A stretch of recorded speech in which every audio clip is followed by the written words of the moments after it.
अफगानिस्तान में तालिबान की हुकूमत ने भारत की तारीफ की है। दरअसल 10 माह कबल तालिबान हुकूमत के इक़्तिदार में आने के बाद तमाम ममालिक ने काबुल में अपने सफारत खाने बंद कर दिए थे।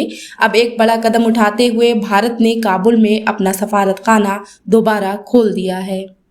ज्वाइंट सेक्रेटरी सतह के अफसर की क़यादत में हिंदुस्तानी तकनीकी टीम काबुल पहुंच चुकी है। ये मालूमात देते हुए वज़ारत ख़ारजा ने कहा कि ये टीम इंसानी अमदाद की फराहमी में मुख्तलिफ स्टेक होल्डर्स के साथ हम आहंगी और निगरानी करेगी। हिंदुस्तान के फैसले पर तालिबान के तर्जुमान अब्दुल क़हार बल्खी ने कहा कि अमारत इस्लामिया अफगानिस्तान ने अफगान अवाम के साथ अपने ताल्लुकात और उनकी इंसानी अमदाद जारी रखने के लिए सफारतकारों और तकनीकी टीम को काबुल में अपने सफारत खाने में वापस भेजने का फैसला किया है।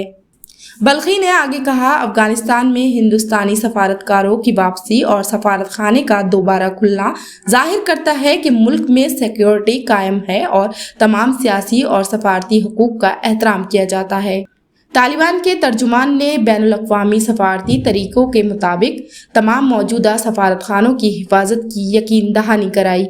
हिंदुस्तानी वज़ारत ख़ारजा ने एक बयान जारी करते हुए कहा कि हाल ही में एक हिंदुस्तानी टीम ने अफ़गानिस्तान में हमारी इंसानी अमदाद की तक़सीम के कामों की निगरानी के लिए काबुल का दौरा किया और तालिबान के सीनियर अरकान से मुलाकात भी की। दौरे के दौरान सिक्योरिटी की सूरत हाल का भी जायज़ा लिया गया। वज़ारत ख़ारजा ने कहा कि अफ़गान माशरे के साथ हिंदुस्तान के दरीना ताल्लुकात और दोनों ममालिक के दरमियान तरक्याती शराकतदारी बशुमाल अफ़गानिस्तान के लोगों को इंसानी अमदाद आगे बढ़ने का रास्ता फराहम करती रहेगी। भारत के ज़लज़ला रिलीफ अमदाद की पहली खपत भी अफ़गानिस्तान की मदद के लिए काबुल पहुंचाई गई है। इसके बाद एक और खपत भेजी जाएगी।